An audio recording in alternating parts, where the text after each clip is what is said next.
La femme doit respecter et aider son mari à construire le foyer.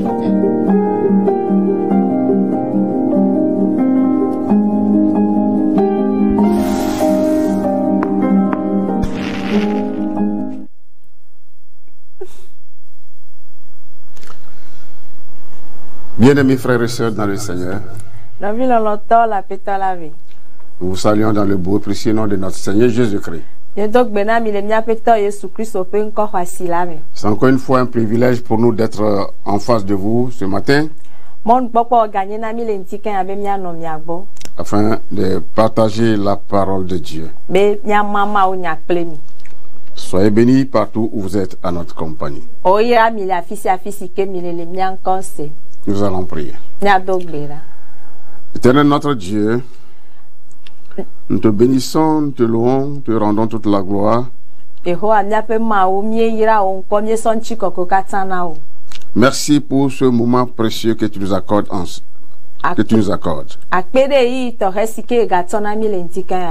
Nous nous recommandons entre tes saintes mains. Et nous te recommandons les auditeurs et les auditrices. Saint-Esprit, prends contrôle et parle au cœur de chaque auditeur, chaque auditrice, pour que la paix puisse régner dans nos foyers. Tu as parlé par le passé. Il continue par parler toujours. Que nous puissions aussi parler entre nous dans les couples à ton image.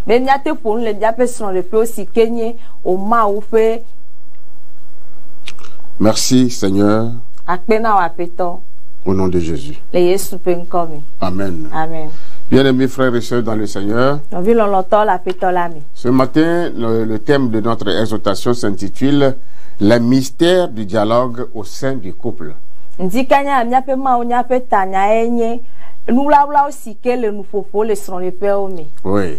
le mystère du dialogue au sein du couple.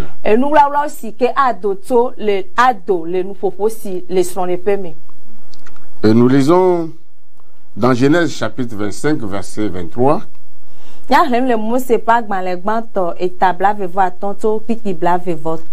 il est écrit, et l'Éternel lui dit, deux nations sont dans ton ventre, et deux peuples se sépareront au sortir de tes entrailles. Un de ces peuples sera plus fort que l'autre, et le plus grand sera assujetti au plus petit. Amen. Amen. Par définition, nous pouvons dire que le dialogue conjugal est un entretien permanent, courtois et franc entre deux conjoints.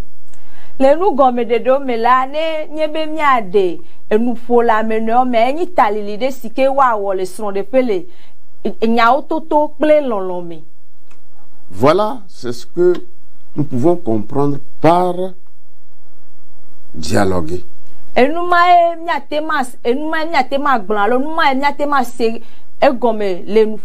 S'asseoir entre mari et femme. Discuter avec courtoisie. Et de manière permanente.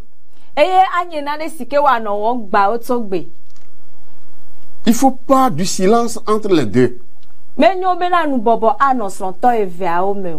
Ce qui nous amène à poser la question de savoir pourquoi donc dialoguer.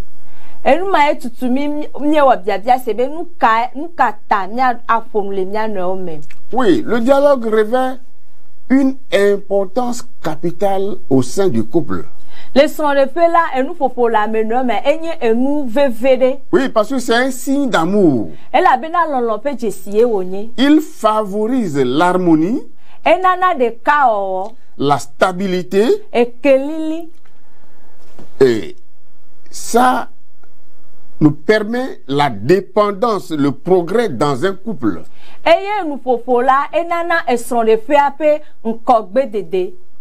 Et cela permet également la transparence mutuelle. Il nous épargne des incompréhensions.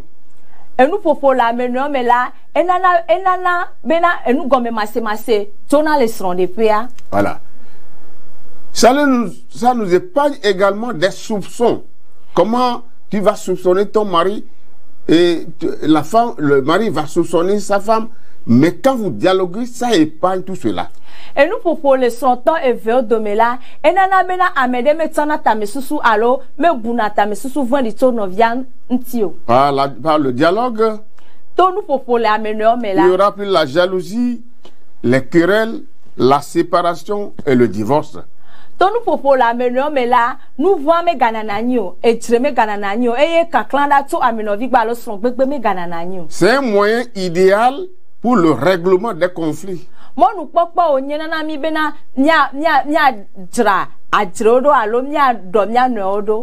C'est pourquoi il faut dialoguer dans le couple.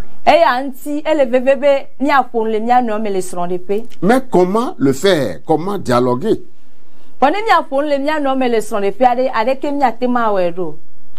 Oui, le dialogue doit être pluridimensionnel, c'est-à-dire doit porter sur tous les sujets.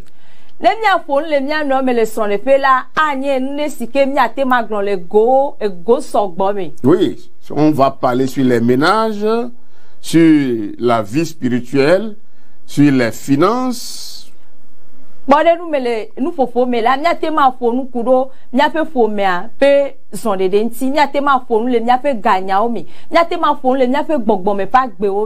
Oui, les projets à venir, la famille. On peut parler aussi de nos enfants, etc.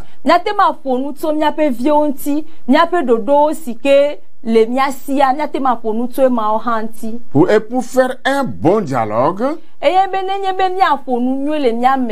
il faut bien savoir choisir le temps.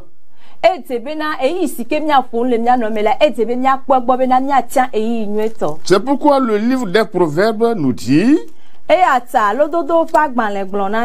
dans Proverbes chapitre 25, verset 11,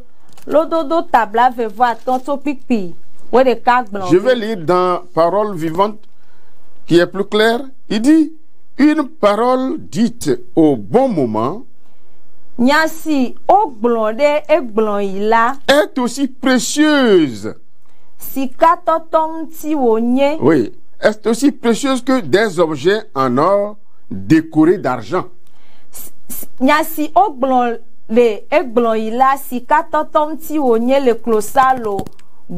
Voilà, c'est comme on a fait quoi? On a décoré de l'or sur de l'argent.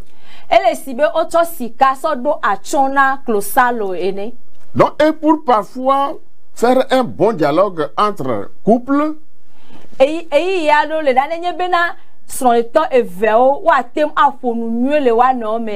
sorties à deux peuvent être intéressantes. Aller à la plage, dans un restaurant, aller prendre de l'air sur une petite montagne quelque part. Et cela va vous permettre de dialoguer entre vous. Et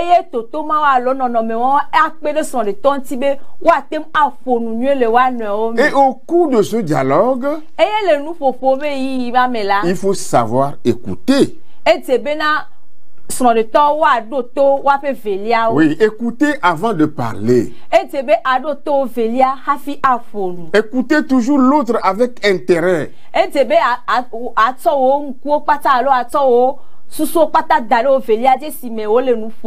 Et au cours de ce dialogue, il faut avoir un visage jovial, un visage que le second là, partenaire, sent que tu as de la joie.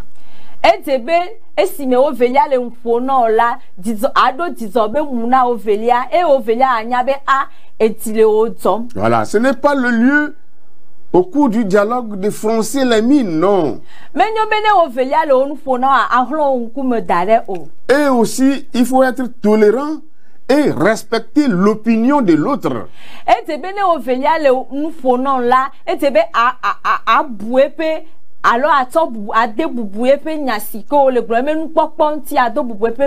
Oui, respecter l'opinion de l'autre, c'est que quand ton second parle là, il ne faut pas l'interrompre quand il n'a pas encore fini.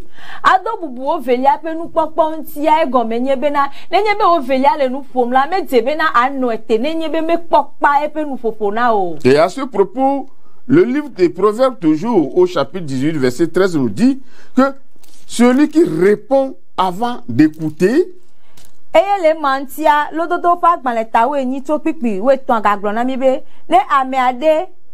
répond avant d'écouter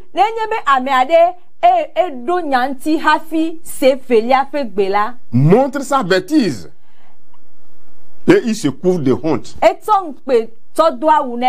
Voilà. Pas parce que ton partenaire il veut dire quelque chose, il n'a même pas encore terminé et tu l'interromps et tu commences à parler, mais tu ne sais pas ce qu'il veut dire. Alors là, c'est de la bêtise, c'est pas bon.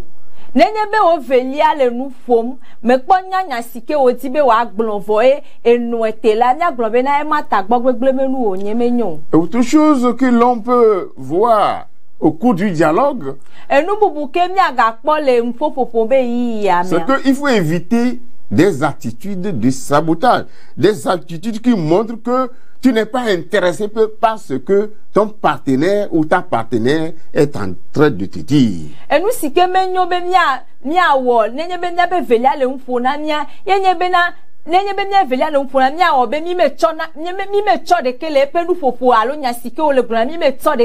Oui, c'est comme si tu ne t'intéresses pas à ce qu'il est en train de te dire. Par exemple, ton mari veut discuter avec toi et tu mets ton regard ailleurs en train de siffloter.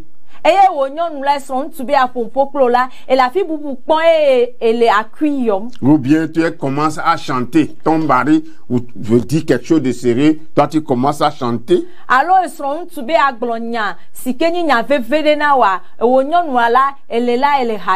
Ou bien tu lui tournes le dos. Tout ceci n'est pas une bonne attitude pour avoir un bon dialogue dans le couple. Le passage de base que nous avons lu dans Genèse chapitre au verset 5, Genèse chapitre 27 au verset 5 nous dit que Rebecca écouta ce qu'Isaac disait à Ésaü son fils. Le chapitre 27 verset 5 ici maintenant dit Rebecca écouta ce qu'Isaac disait à Ésaü. Et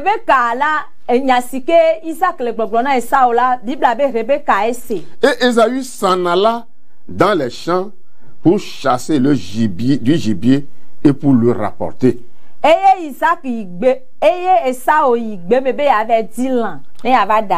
le verset 6 dit puis Rebecca dit à Jacob son fils voici, j'ai entendu ton père qui parlait ainsi à Ésaü ton frère. Voilà, c'est des erreurs dans les foyers.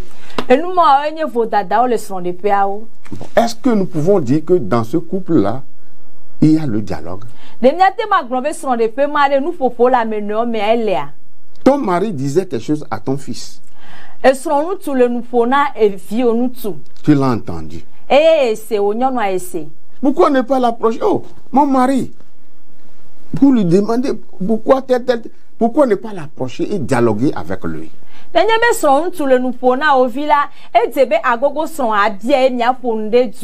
Mais tu passes outre maintenant, tu appelles ton autre fils pour lui dire autre chose.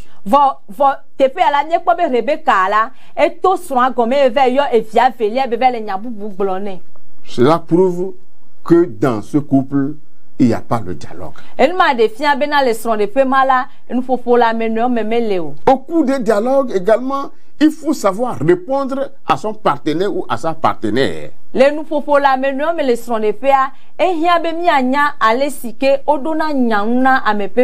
allez parfois, il faut éviter de répondre par le silence. Ton mari te parle, tu te tais, tu ne dis ni oui ni non.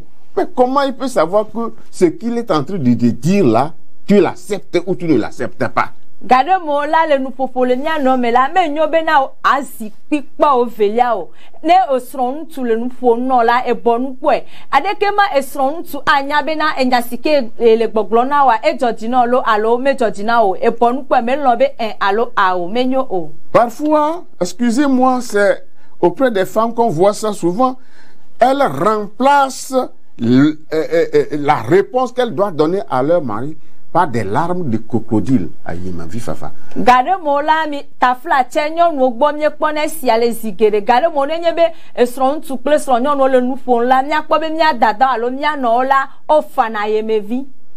Au lieu de donner une réponse. Estime ke wana donti wa sron la wana ye me vie femme. Ces attitudes ne sont pas faites pour améliorer le dialogue dans le couple. Non, non, mais moi, là, mais nous, et il faut également éviter des réponses méchantes.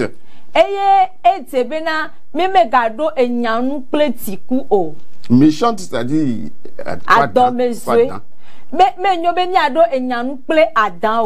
parce que Proverbe chapitre 15 verset 1 nous dit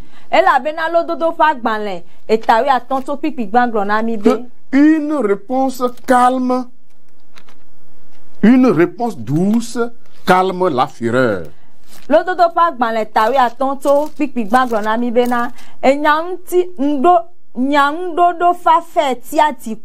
Mais une parole dure excite la colère. Voilà. Donc il faut éviter ces attitudes-là. Ou parfois, quand ton mari te parle ou bien ta femme te parle, bon, ma femme, qu'est-ce qu'on va manger ce soir? Alors,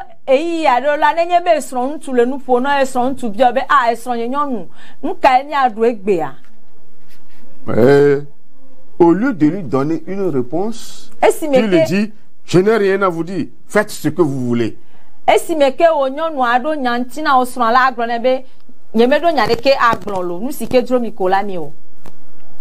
ce n'est pas courtois. Ça dit, ce n'est pas poli.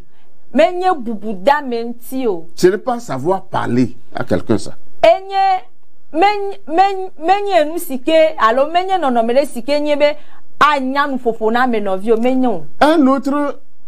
Une autre chose qui perturbe le dialogue dans le couple, c'est que souvent on veut aborder un sujet au moment où le partenaire ou la partenaire est déjà fatigué, il est au repos, on vient lui dire hey, lève-toi, lève-toi, moi j'ai quelque chose à te dire. Ce n'est pas le lieu de pouvoir faire un bon dialogue. Gado mola nenye be mieti be mia gblonya fefere na mia fefelia la nenye be mia fefelia la lodon alo egboto do menu ti konela eyi ma mie ve yo na mia fefelia be mia gblonya fefere ne fo e ma ila menye eyi nyu tosike te be mia gblonya ma o menye nu sike nyo. Non, ce n'est pas quand la personne est en colère ou bien il est occupé en train de faire un travail sérieux que tu vas aller l'interrompre pour lui dire que non, je vais te parler, je vais te parler. Tout ceci, ce n'est pas une bonne chose. Menye si kemia pe velia la etimele tomo elle a tome tueme alors enu ti connaît alors elle a london emi ave yu e bena de nya gblonya de enyade